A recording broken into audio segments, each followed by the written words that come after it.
All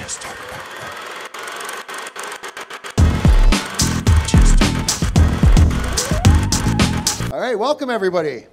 Welcome to the Butch Patrick panel. Yay! Woo, woo, there we go. That's right. You can't let Butch be the only one raising the roof here.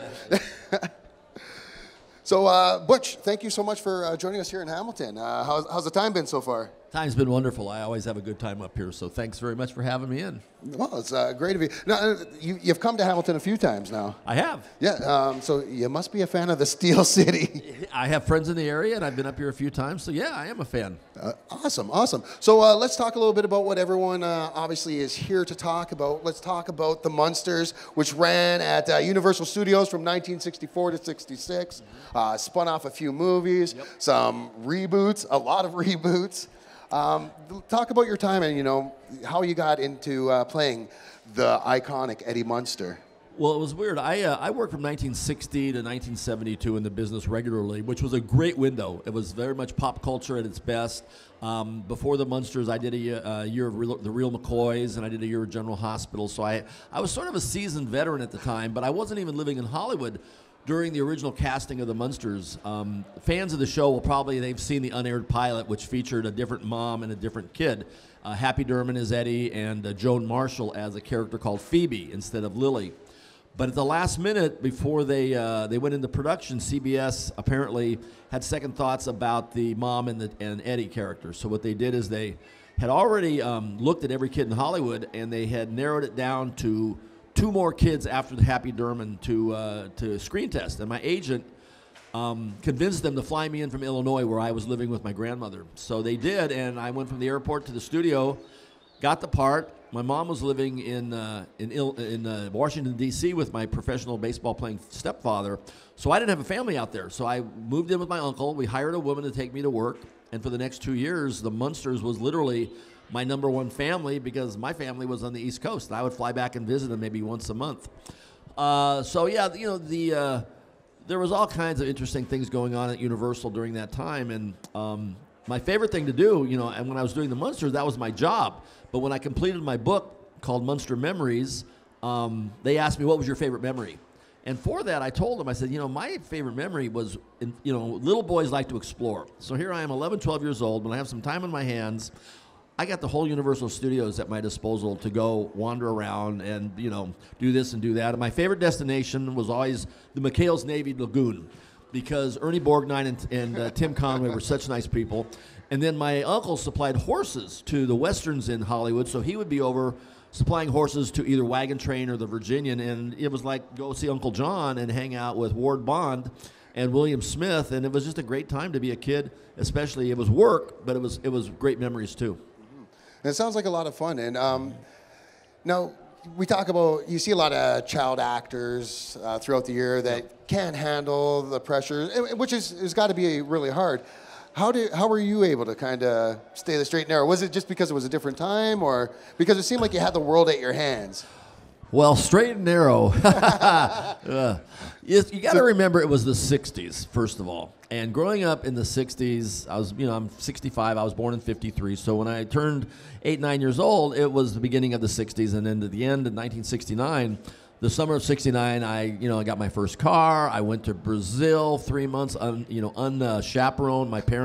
My mom didn't go. My teacher didn't go. So I was down there for doing a movie.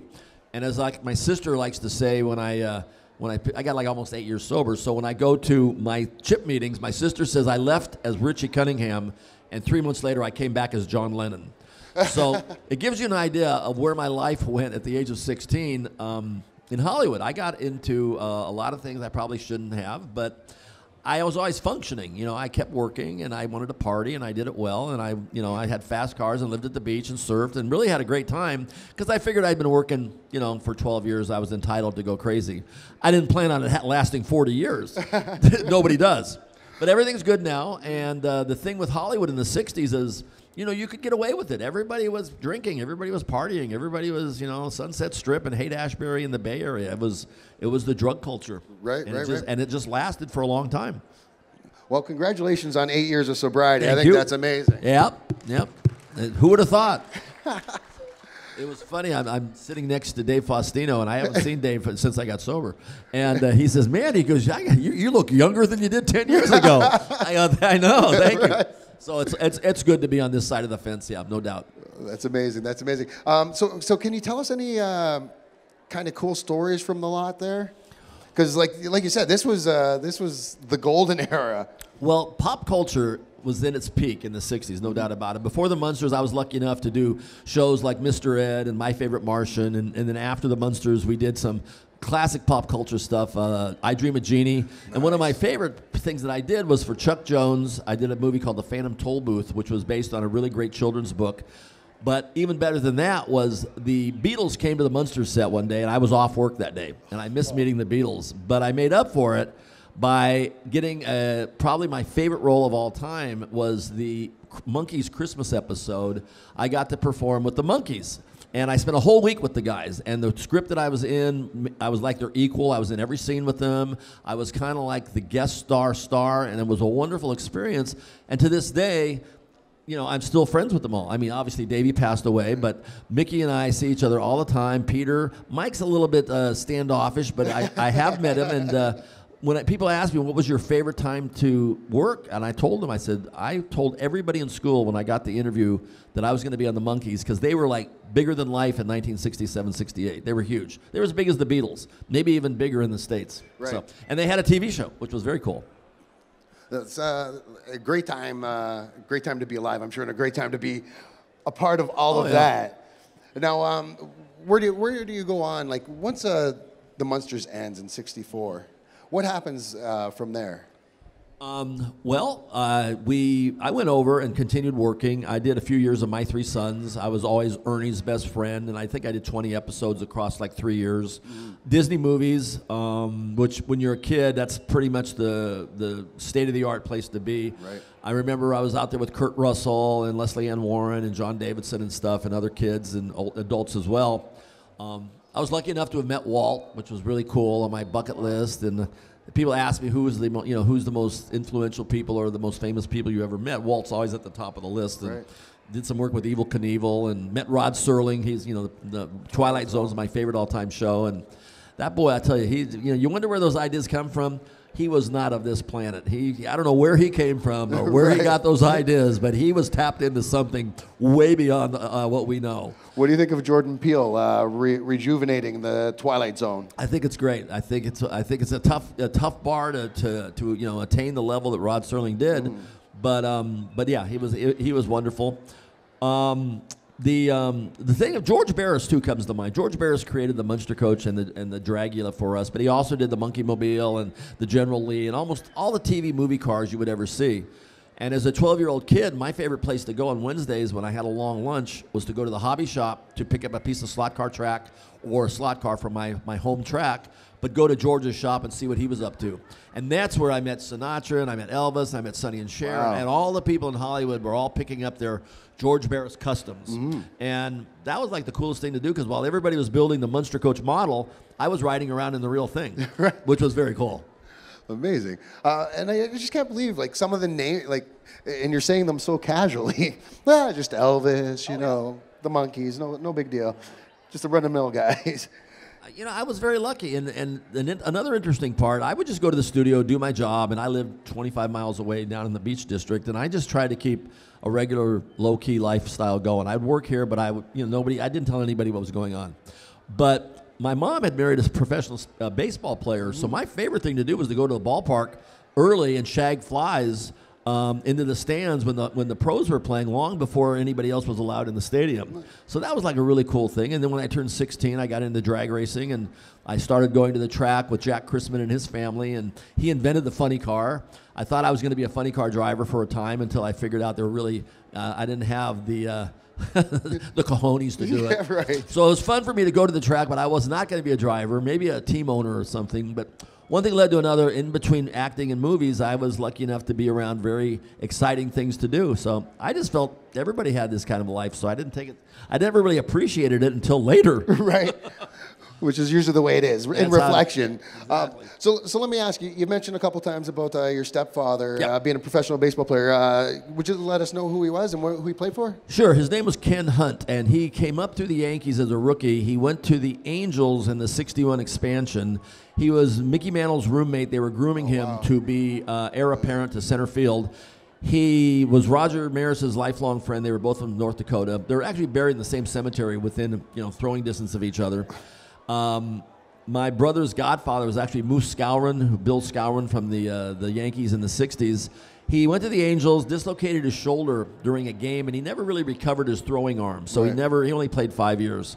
He wound up with the Senators and the Chicago Cubs, which ironically, the episode of Herman the Rookie, Leo DeRocher, guest starred. I got my dad his one and only acting job. He was the catcher when they threw the ball home, and he goes, no, not me, Leo. I'm going back to the minors. How ironically, because the next day he did go back to the minors, where he quit baseball forever. So that was my stepdad, but it was a great time for me to be hanging around the ballparks and doing the father and son game and that kind of stuff. That was nice. Nice. And we talked a little bit about Disney and how Disney was kind of the mecca. That's where every actor wanted to be, honestly, at that point. Can you talk a little bit like what it was like to be part of that Disney family? Especially then, that was the beginning. Well, the episodes that I did, they used to have a show called Walt Disney's Wonderful World of Color, and I think it was on Sunday nights or Saturday nights. It was always a weekend deal. And one summer I did two-parters, which was usually there's just 1 hour. These were two-hour ones, and I worked the whole summer out there. And that was really a cool situation. And then I did a couple of features for him, not as a star, but as a supporting role. I worked with Walter Brennan and, like I say, John Davidson, Leslie Ann Warren, and Kurt Russell and stuff. But Disney was great because my grandfather used to be an animator out there. And he actually was you ever see the Borden cow, Elsie? Elsie the Borden cow, he actually drew her. But he was working for Disney at the time, so anything you drew for Disney while you were there was Disney's name. But I enjoyed it because it was very cool studio. It was very clean. It was like Disneyland behind the gates. And the commissary, they had the best food. And it was just a great place to be as a kid because it was Disney. Okay, so my last question for you before we open it up to the fans here. Sure. Now, there's been plenty of reboots already of the Munsters, yeah. And we are living in the era of reboots, where a lot of people think Hollywood may have run out of ideas, but how do you feel about this? Like how it's going on and stuff like that. Are you up for the reboots? Or are you more into like the rejuvenations? Like we've got the Murphy Browns coming back and things of that nature. I look at it as they're running out of ideas and they're going to the well too often. That's my thought on it. But at the same time, it's an honor and it's sort of a what do they say? Imitation is the highest form of flattery. Exactly. So the deal with the Munsters reboot. It's funny, the Addams Family, they've both been rebooted. The Addams Family went to stage plays and they went to feature films. They never really did a TV remake. The Munsters was remade by Lloyd Schwartz, who was Sherwood Schwartz's son, who did, obviously, Gilligan's Island and the Brady Bunch. And it was with John Schuck and Lee Merriweather. And it ran, I think, for 3 years, but it was really, it wasn't very good. But because it was the Munsters, a lot of kids who'd never seen the original watched it in color, and it ran 3 years. A friend of mine, who's a huge Munsters fan, said, "It's so bad it makes you guys look like Gone with the Wind." So on that note, they're now making a new one. Seth Meyers, they did Mockingbird Lane about 5 years ago. Some people may have seen it. It was Jerry O'Connell, Portia de Rossi, Eddie Izzard, and but it was done with Bryan Singer. Who everybody knows who Bryan Singer is, director of the Marvel and X-Men. Huge budget, $10 million was spent. Brian Fuller wrote it, who did Dead Like Me and Pushing Up Daisies. So they had all these great people involved with it, and yet it wasn't bad. I mean, I actually introduced it at San Diego Comic-Con, I think 6 years ago, but it didn't get picked up. And it was kind of a bummer because I was looking forward to it. They actually had a role for me. I would have enjoyed it. I was there the last day of the shoot and got to meet everybody. I actually sat next to Sir Ian McKellen watching with Bryan Singer the thing, and he's asking me questions about what was it like doing the Munsters back then. It's like, gee, this guy. I was very impressed. Wow, he's actually taking the time to talk to me. A night. Yeah, exactly, a night. But Seth Meyers' people have actually contacted us, and I gave him a couple ideas because they're moving the show to Brooklyn, to where the Munsters would be living in Brooklyn. So on that note, I suggested a couple ideas. I told him that he could use my cars because I have a Munster coach and a Dragula that I tour the country with if he needs a vehicle. So we'll see. Hopefully it'll work out. And Seth Meyers has a little bit of pull. Just a little bit of pull. Yeah. He doesn't know. I think he might do it. Moving him back to New York, I suggested to him, I said, well, they're going to need a job. So, maybe Herman could be an Uber driver with the Munster coach. or Grandpa and Herman could have a theater where they show home movies to them, but they're actual monster movies to everybody else. Right. And something along that nature. So we'll see. Awesome. Amazing. All right. So we can open up to questions from the fans there if anyone's got anything. Yeah. Oh, first one up.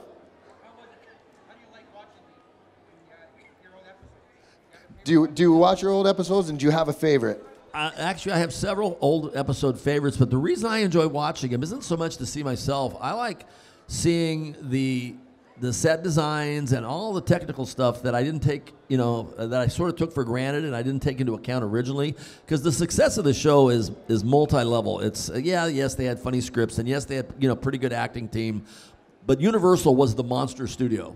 In the old days, every studio had sort of a specialty. MGM did musicals, Fox did disaster movies. Universal was the monster movie set. You can't beat the earlier Frankenstein, Dracula, Wolfman, Mummy, and so on and so on. So with that in mind, they took the best of both worlds. The producers had done Leave It to Beaver for 6 years, so they had a very friendly family formula down. And then you take the best monster movie to design the sets and film it, and light it, and dress it with all the cobwebs and stuff, and you had like a mini famous monster movie intertwined with Leave It to Beaver, and you had a really cool thing. So I always enjoyed looking at beyond the acting to the sets and stuff and the special effects. That's what I enjoyed, and the makeup. Who are some of the fans or some of the other child actors of the era that you used to hang out with at the time? Because you said like the Munsters were basically your family, right? Right. I was the only kid at Universal for that 2 years, but we would have guest stars come on. Bill Mumy, who's a very good friend these days, and did all kinds of work. I worked pretty much, but he owned Hollywood. I mean, it's amazing how much work this guy cranked out, really. And in between, playing music and doing music, he's amazing, and he's an artist as well. I remember I had a guest star, Peter Robbins, guest starred on the show once, and he was doing the voice of Charlie Brown. So I thought, wow, that's so cool. Charlie Brown's going to come visit, Larry Mazzio, but you know him better as Larry Matthews from the Dick Van Dyke Show, is a good friend. The Livingston brothers. Don Grady was my agent's son. Mary Grady was my only agent ever. I actually lived with them for a while when my mom was gone. So Don was living there. He was out in the pool house. He had his own little room. But the Livingston brothers come to mind, and a few others. Nice, amazing. Any other questions from the crowd? Oh, sorry, get you first. Al Lewis, yeah, Grandpa. Al was my mentor. He was a good friend of mine. After the show was over, I didn't really connect with them because I was a kid until I was in my 30s. But when I did, Al and Pat Priest and I started working together. And Al was a wonderful guy, loved basketball. Had a restaurant, he had a radio show, he ran for public office, he was all over the place. And in New York, he would walk down the street and stop traffic because, hey, everybody knew Grandpa,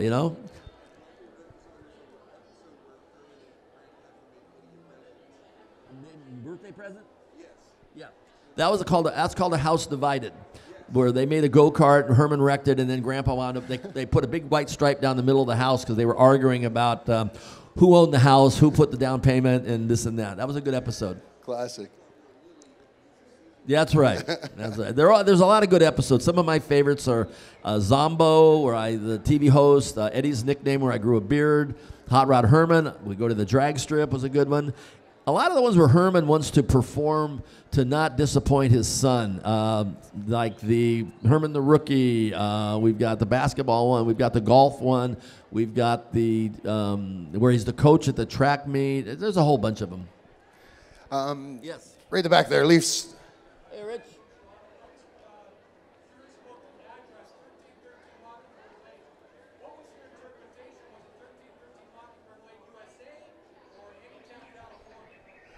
It was basically, there was never a state attached to it. We assumed it was probably the United States. But the creative license is like, Marilyn Munster would have never had the last name Munster. Herman was Herman was Frankenstein. Lilley was a vampire. How did I become a werewolf? So it was called creative license. They had a lot of creative license in the development of the show. Yeah. Mockingbird USA. Or Springfield. Mockingbird Heights, yeah. Right up here. Whatever happened to Wolf? He's home. I got him 5 years after the show. I was out doing an Ironside, and the prop master came up to me and gave him to me and said, put this in your car and don't let anybody look at him. And I took him home, and I hung him from a noose in a bay window at the beach. And the sun got to him, and he deteriorated and fell apart, but I had him restored. But I do have him, yes. Amazing. 1 second, right up front here. Ryu. How did I become a werewolf? On the show, did they ever address how it's like the Simpsons? Tell me, Eddie, your father was a Frankenstein and your mother was a vampire. How in the heaven did you ever become a werewolf? Apu, basically creative license again. They needed a werewolf. We had Uncle Lester and we had Uncle Gil. Uncle Gil was the creature of the Black Lagoon. Mm-hmm. Uncle Lester was a wolf man, and I suppose they needed a smaller wolf person in the household, and I was designated. Awesome.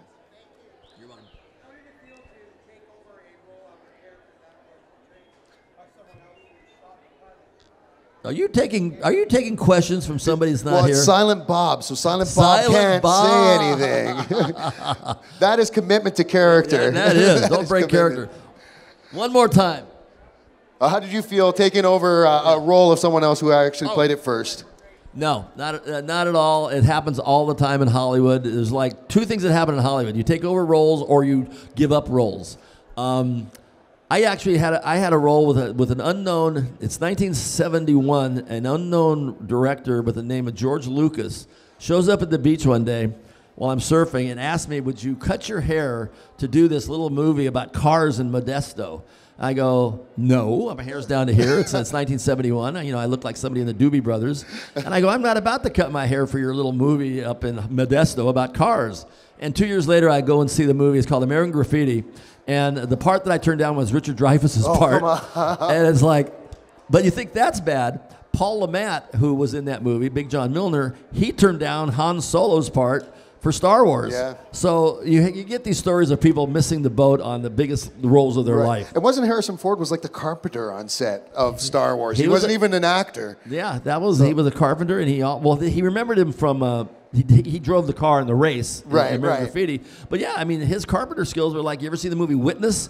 Where he goes out and lives with the Amish people. Right. He was great. Very committed to character, just like Silent Bob over there. Any other questions over here? Look at that.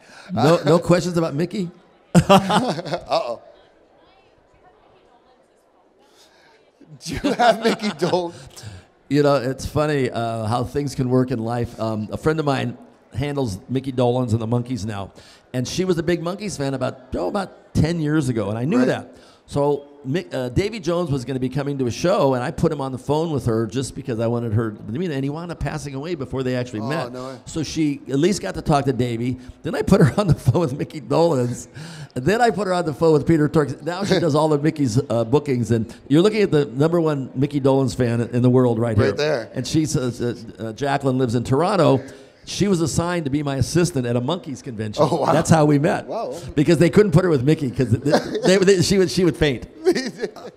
So yeah, that's actually one of my favorite stories is getting to know Mickey Dolenz because he was a great kid actor, circus boy, and what a career he's had, Yeah, one of the original boy bands, really, though, the Monkees. When you think about it, even I'd say the Beatles were probably the first boy band out there, and then the Monkees took it from there. Yeah, they were great. It was wonderful. Amazing. Yes. Go ahead. Simpsons, that was a very big disappointment. I was really happy to do it. They flew me out. I'm expecting to run into some of the people there that are involved with it. They walk you into a big room, 17 microphones in a circle, and you're the only one in there. Yeah. And you're by yourself, and you're sort of like ad-libbing this swinging from the chandelier. Whoa! And it's like no dialogue. Now you're swinging this way. Whoa! And it's like, okay, this was fun, and nobody was there. Good news is they give you really good stuff. Yeah. I got my favorite jacket. They gave me a Simpsons Letterman's jacket. They gave me a ton of crusty stuff. They gave me a bunch of Simpsons stuff. So that was my experience with The Simpsons. I'm glad I did it because at the time it was season 11, and I thought, well, when this show goes off the air, before it goes off the air, I'd like to be part of the fraternity of voices. Well, little did I know, it's never going to go off the air. Was it 22 years right now? 26. 26. It came on in 90, 28. Wow. It's never going off the air. There'll never be a rap party. I still remember watching it on the Tracy Ullman show. That's where they started. When they first started Yep. as a little skit. Go ahead. How long did makeup take? Makeup for me took an hour. Fred Gwynn was 2 hours. Everybody else was in the middle of that window except for Pat Priest, who obviously took about 2 seconds. She showed up. She showed up in makeup. Right. Awesome. Can you talk a little bit about the crew, because you mentioned how they were your family. Yeah. You know, can you talk about your relationships that you had with Fred and Sure. Yvonne and Al? Fred and Al, first of all, they were a great comedy team. They really were funny. They'd been together on Car 54. Mm-hmm. Al took the role of Grandpa in like nobody's business, and he really loved that character. As Fred became a great Herman as well. But together, those two had some very funny comedy routines. I learned the most from Fred about acting because they would write some scripts for us with a father and son, little talks that we would have. Right. And then Al was more of the outdoor kind of guy and throw the frisbee and toss a baseball and let you be a little boy, where Fred didn't have that kind of time because he was always working. Right. So I learned a little bit from each one of them. And Yvonne, being mom, she had 2 sons about my age. She would occasionally bring them to the set. She thought that was a good thing for me because, you have kids around, but I didn't really like kids. They used to call me a 39-year-old midget because I acted so old. So I would sort of tolerate her kids. And then Pat Priest had 2 kids my age, but she never brought them to the set. But the point being is they all had kid-friendly situations where it made it easy for me to be there. And I was pretty good at what I did, and I came prepared, and I never held up production by not being prepared and knowing my lines, so it worked out really well. Awesome. Another question?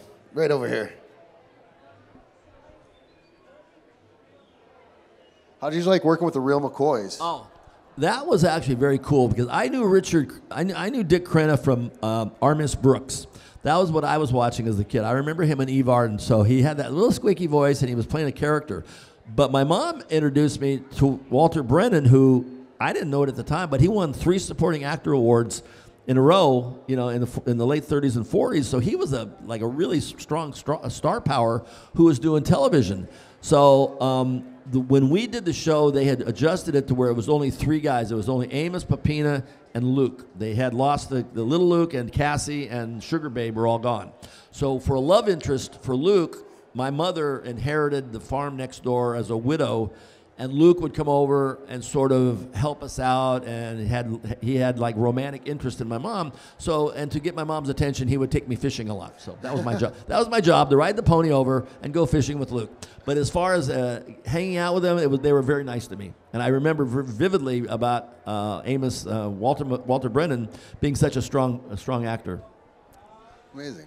Now, we talked a lot about the dynamic on the Munsters between yourself and Fred and, of course, Al. It seemed like this was one of the first shows that showed that real dynamic that was that patriarchy down to their son, where you see from grandfather to father to son, and giving life lessons where it wasn't, the stern lessons that you were getting on Bonanza. Right, yeah. Right? Yours was more family-oriented. It was kind of a turn of the age.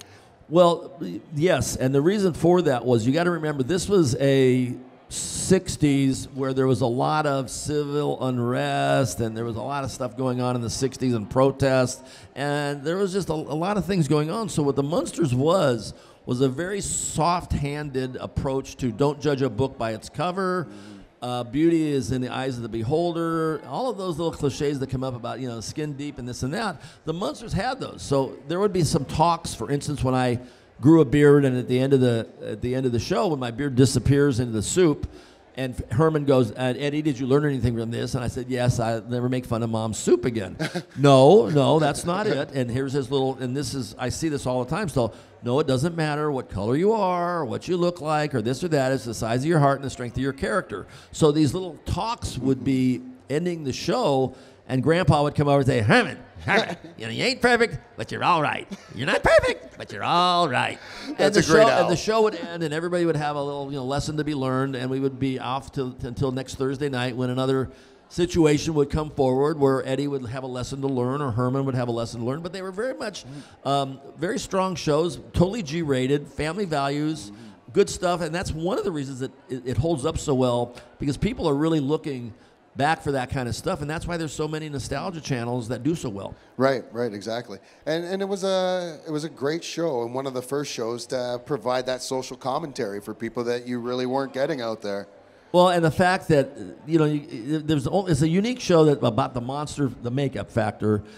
On paper, you would look at this and say, "Oh, this is never going to fly. This is ridiculous."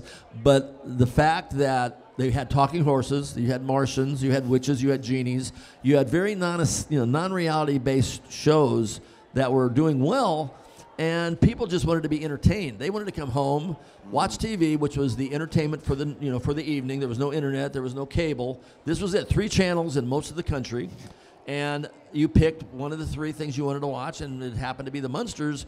That was going to be your entertainment. That's why people remember it so vividly, and they think it's been on for 5 or 6 years, because in 2 years we did 70 episodes, and that's about 5 years worth today. Right, exactly. Any other questions? Nope. What? A little louder. Was your favorite remake of the Munsters? Oh, what's your favorite opening? Well, the first one, the first opening, coming down the stairs, going through the door. I didn't particularly care for that, because the original opening was the Leave It to Beaver, Donna Reed opening, where the mom, the family's going off into the world, right. And here's your lunch, and here's your job, and here's your lunchbox, and it was basically a tribute to the mom and the keeping the household afloat and control, which was like the Donna Reed show and Leave It to Beaver. Nice. Yeah. Yes, son. Any ad-libbing, or were they pretty strict No. verbatim? Yeah, we followed the script. I'll tell you why. It was shot on film, and film was expensive. So, and another thing was they rehearsed it to death because of the special effects. So we had to get it right the first time, because to redress a set for the door being hung, or like the mantle falling off, or me being thrown through the ceiling, throwing all the stuff down, if it didn't work the first time, it took half an hour, which in studio time is like $10,000. So we were very, very much on following cue constantly, and if there was a mistake, they certainly didn't develop the film to have a blooper reel. That's why you'll never see bloopers. Oh, nice. Do we have another one over there? Yes, sir.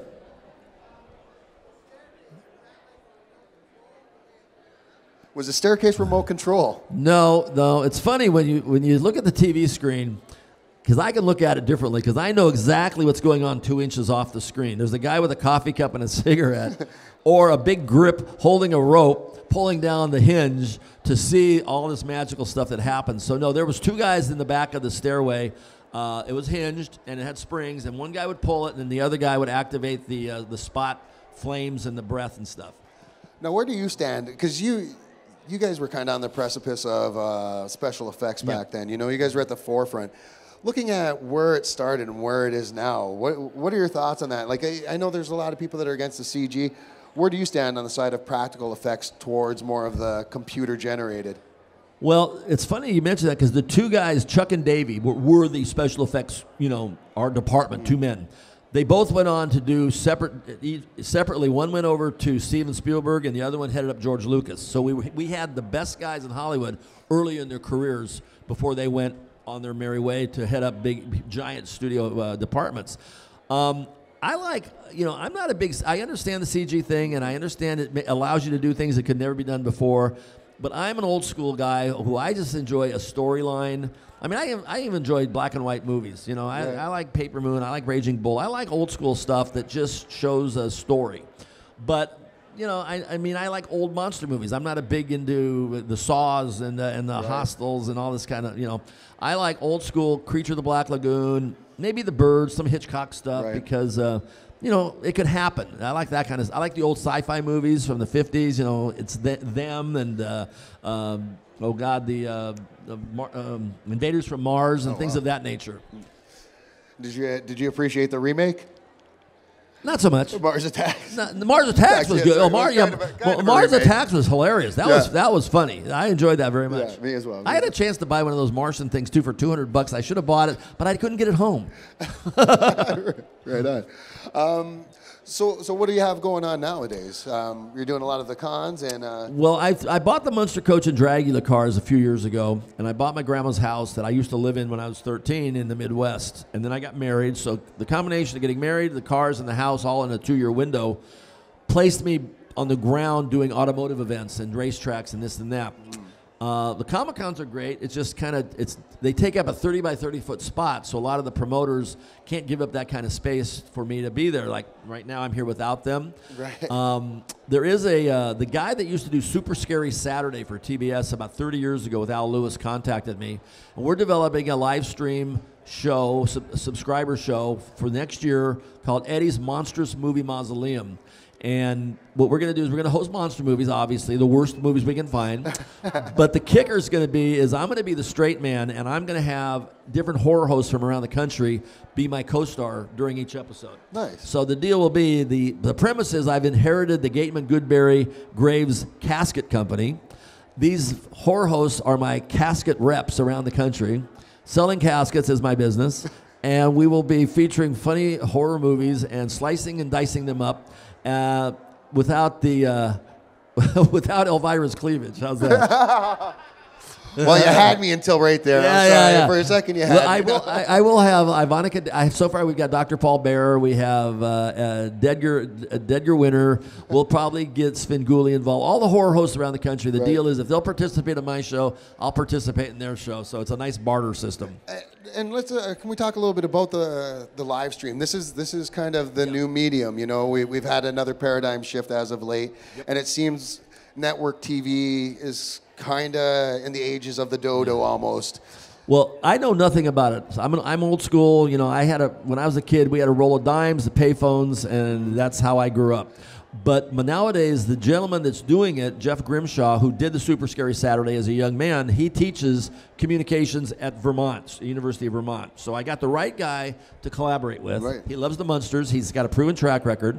This is the new paradigm, as you said. So I told him I would be more than happy to do it. The good news is you can do a whole season in about 2 weeks. Oh, perfect. You know, you can knock the whole thing out. It'll give me with the subscription fan base, it's only $10 a year. So it's very affordable. We'll start throwing information out as we travel around. I got 19,000 members in my fan group. So I look at it as it'll probably be very successful because I have the right people. And then I have a fan base that is strong enough that I don't think it'll be a problem to get 50, 60,000 subscribers. Perfect. Yeah. So that'll be fun. And I'm sure we've got a bunch of them right here today, too. So. Yeah, you know. And $10 a year, that's unheard of. That's when he said that's that. Less than $1 a month. I said $10 a month. He goes, no, $10 a year. I go, sign me up. Right. You know, let's give it a shot, see what happens. Even I could afford that. Yeah. Hell, we're giving them away. Amazing. Anybody else? One more. One more here. Hey, Jeff.